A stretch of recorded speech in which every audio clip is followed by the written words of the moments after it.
Then I cast Wheel of Fortune. Lance's Bowmaster triggers 21 times.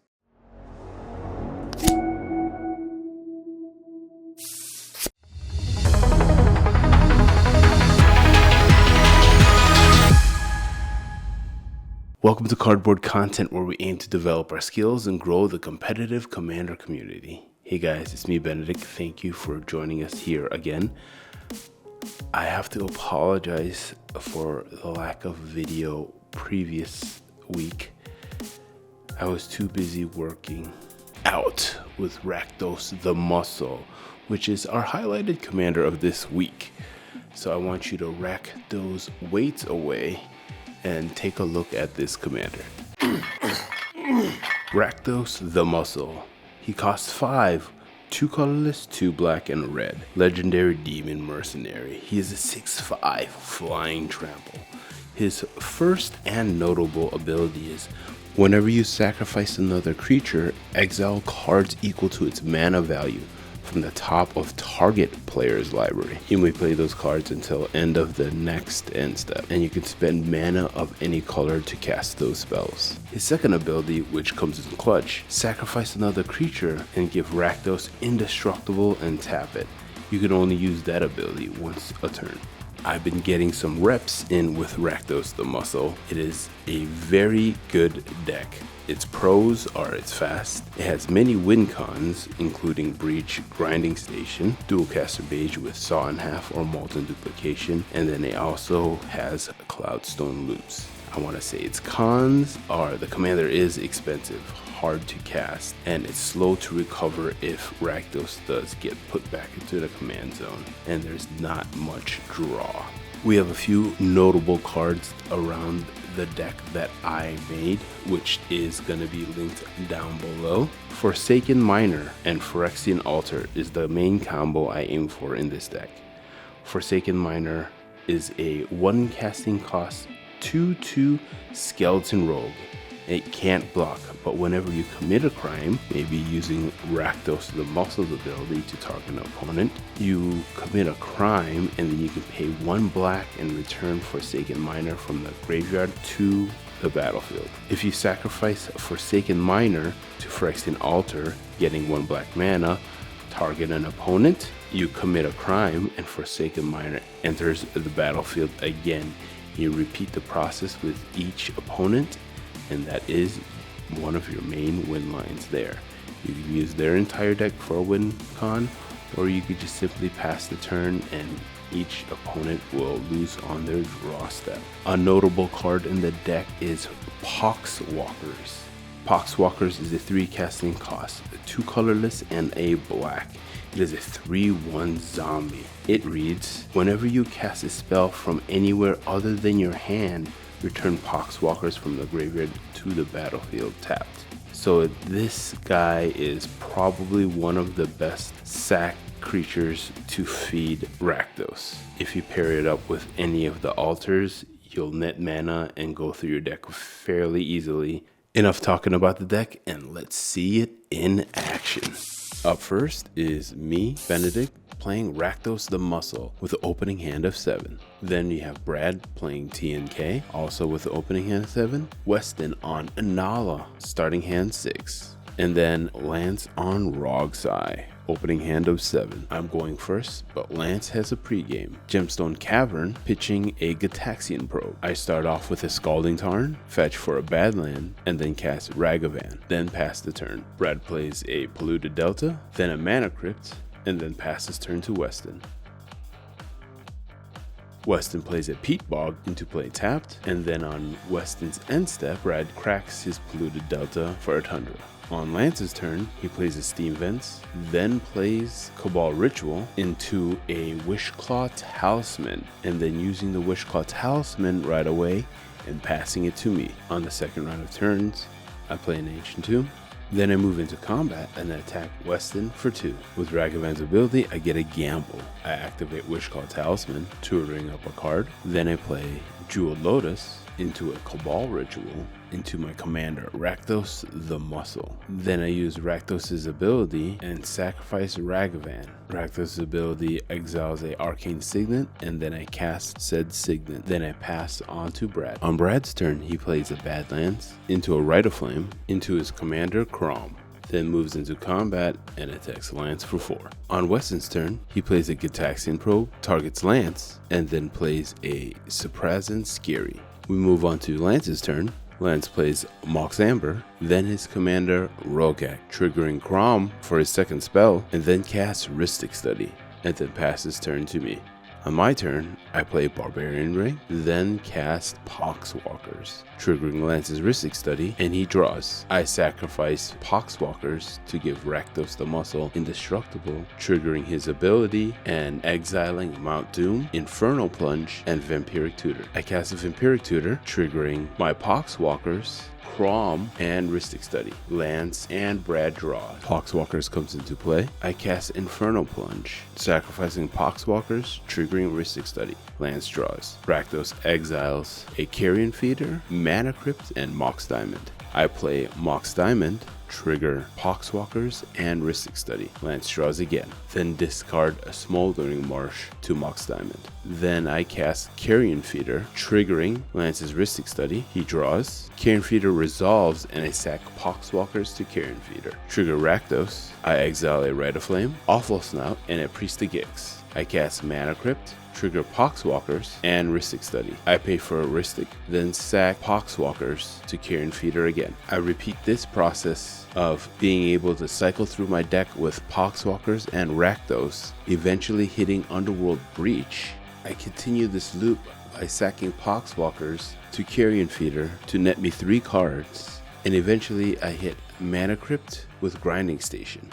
This allows me to cast Mana Crypt from the graveyard, net neutral with the cards in my graveyard, and exiling 3 cards with Poxwalkers, netting 3 cards in exile for me to cast. Paying for Rhystic Study each time and casting Jessica's Will, netting 12 mana, then cast Praetor's Grasp, targeting Brad. I cast Phyrexian Altar, sacrifice my Poxwalkers to net 1 white mana, and then cast Silence. Under Silence Protection, I cast Molten Duplication, targeting my creature, holding priority in casting Dualcaster Mage to get infinite Dualcaster Mages and attacking the board. We're running it back again with the same commanders. Everyone has a starting hand of 7, and Lance is up to bat first.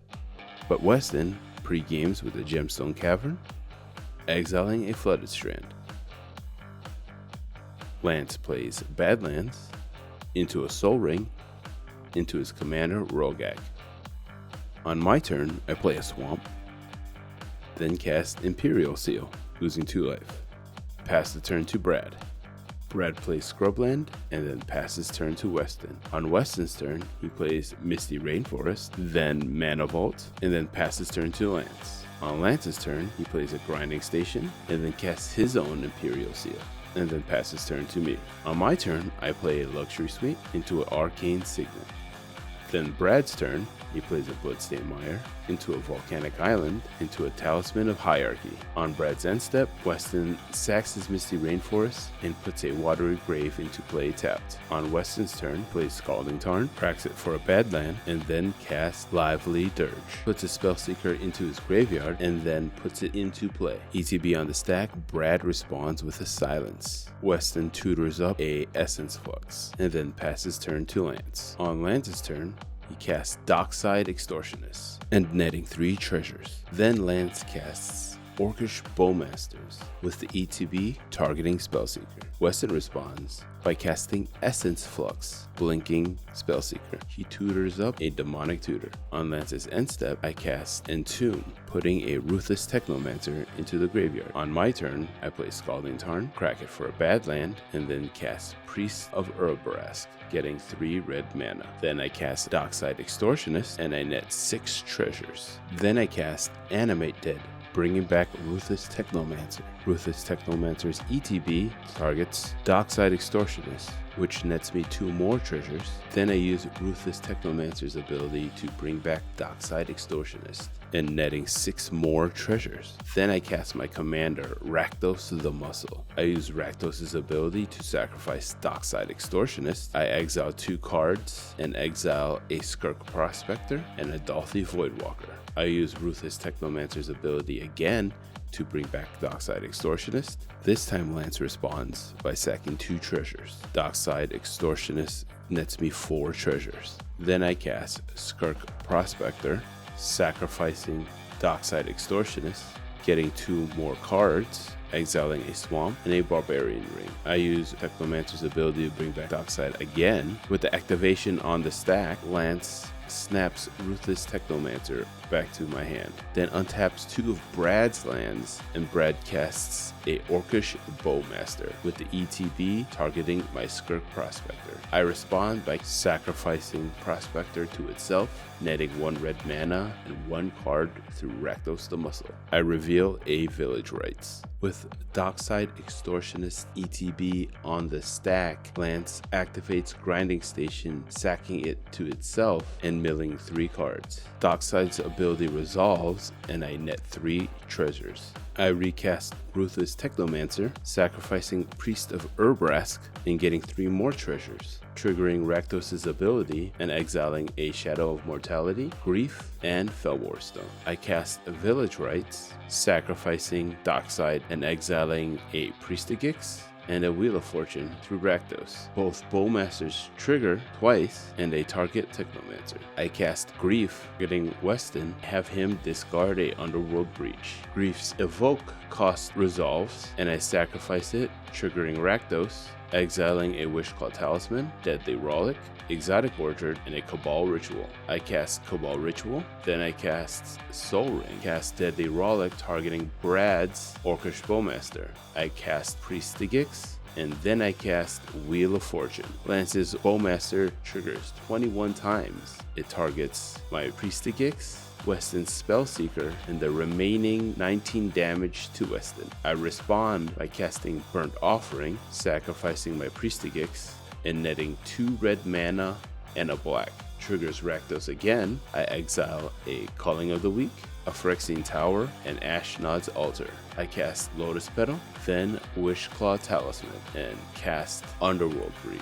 With Underworld Breach, Lotus Petal, and Entomb, I have access to my deck, and I tutor up the combo in my deck with Forsaken Miner, Phyrexian Altar.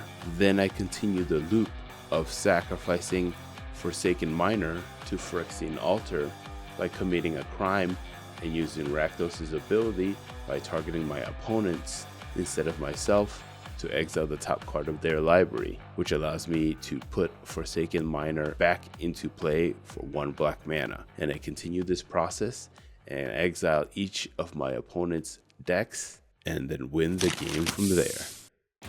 Kudos to me on those wins. It seemed like it all worked out for me.